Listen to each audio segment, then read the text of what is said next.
Welcome back to Cancer Buzz. I'm your host, Summer Johnson. Cancer Buzz is in Denver this week to cover the ACCC 42nd National Oncology Conference. For the past 4 decades, ACCC has convened oncology professionals from across the nation to discuss the latest trends and advancements to improve cancer care. NOC has a unique learning focus where professionals are coming to share best practices and replicate award-winning programs. It's something the staff and attendees look forward to each year. This year's theme is Unleashing Innovation. We're here with ACCC Executive Director Meagan O'Neill to discuss what that means for the future of cancer care. Meagan, it's always a pleasure to see you. You too, Summer. 42 years, that is nothing to sneeze at. What are the topics that people are talking about this year in 2025?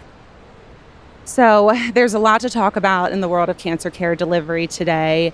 At our National Oncology Conference, the theme is really always focused around innovation. And when we think of innovation, it's meeting our members where they're at. Our organization has a large breadth and depth of different types of cancer programs and cancer centers involved. And so this conference really brings a whole host of different organizations together to talk about the latest ways that they're tackling some of the barriers in their oncology clinic or in their oncology inpatient units. And I think 2 of the big themes that we've seen come out already from our Innovator Awards that we'll celebrate at this conference are AI tools, of course, and really the practical, safe ways that different cancer care teams are using AI tools in their clinic today. And then I also was really encouraged to see that palliative care was another trending topic among a host of others I could go into, but those are 2 that rise to the top from our Innovator Awards specifically. Any sessions that you think are sure to be packed this week? Yeah, we've put a lot of thought into the agenda this year. I'm really excited. So it's hard to name just one. I'll say one of the ones I always look forward to is our Women in Oncology panel.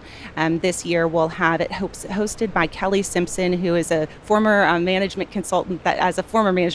She's someone I've known and looked up to for a long time. And she has 2 awesome women leaders who are going to provide that kind of clinical and administrative dyad counterpoint to have a panel discussion around dyad leadership and different care models within oncology. That one, for me personally, I'm really looking forward to. What do you hope is the takeaway for members in attendance this year? I think the takeaway from NOC, and I mean, speaking from my own personal experience too, NOC was one of the first oncology conferences I attended, over a decade ago at this point.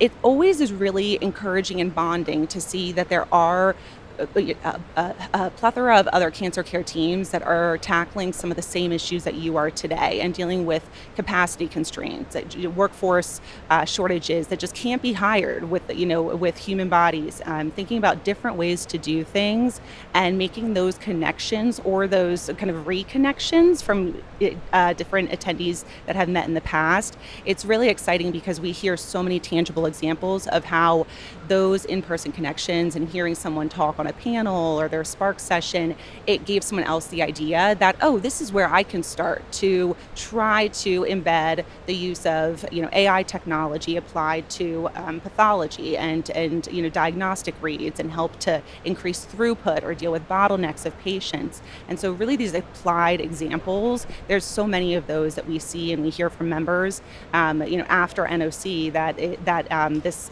conference helps to forge. Before we started recording, you were also talking about culture. You're excited to hear about this keynote on culture when we were talking about workforce resilience. Tell us about that one. Yeah, I'm really looking forward to our keynote as well. Susan Sagato is our keynote speaker this year, and her expertise is really in the human connection.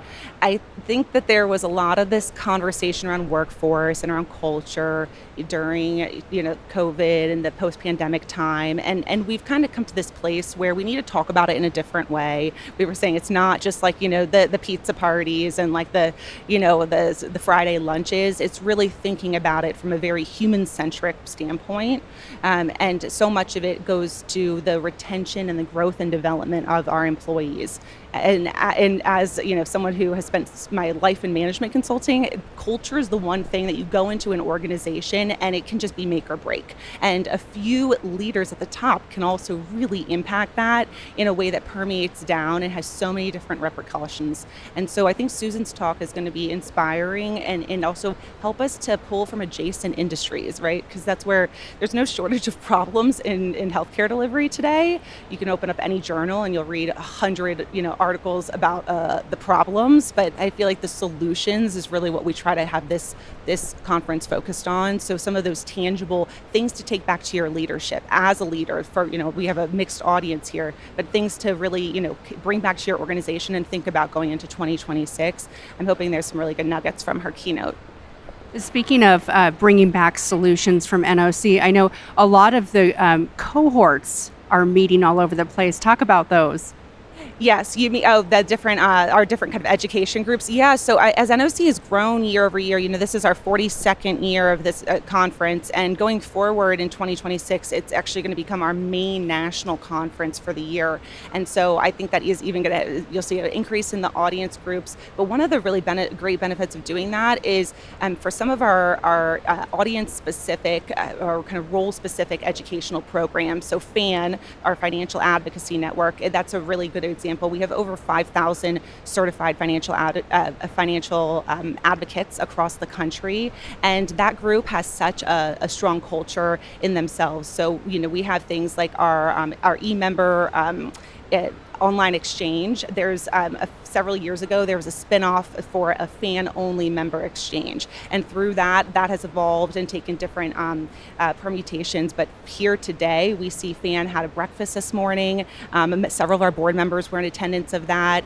Another group that has tremendous support that we've really focused on within our audience base is the psychosocial audience, knowing the importance of the holistic care team, the non-clinical or not directly patient-facing clinical members. There's a host of different ways that people can meet, and so we also have a psychosocial symposium, POPs, in partnership with Cancer Support Community. That's also going on here today. So those are kind of the pre-conference events that not everybody attends, but for certain portions of our membership, it makes the whole NOC experience even more meaningful. And you get to see colleagues and friends that you've made over the years. You might only see them in October. Yes, I know. This is really like one of my favorite times of the year because you just get to reconnect with so many people. And there's always, I think one of the things that just drew me to this conference is it's very approachable. There's real kind of camaraderie in wanting to, work through things together and having honest conversations. I love that for our innovators, it all starts with a problem and then the willingness and the willpower to tackle that. But you see some of the really big names up there, Fox Chase is one example, and they're putting forth this awesome ambulatory model that is, I know dozens of different members are going to benefit from hearing that and being able to, pick it up and kind of apply that over the coming year at their program too. We look forward to that. Thank you, Meagan. Thank you, It's always Summer. wonderful to see you. Follow along with us this week from the ACCC 42nd National Oncology Conference. We'll be back again later today to share more discussions and learning sessions from the conference.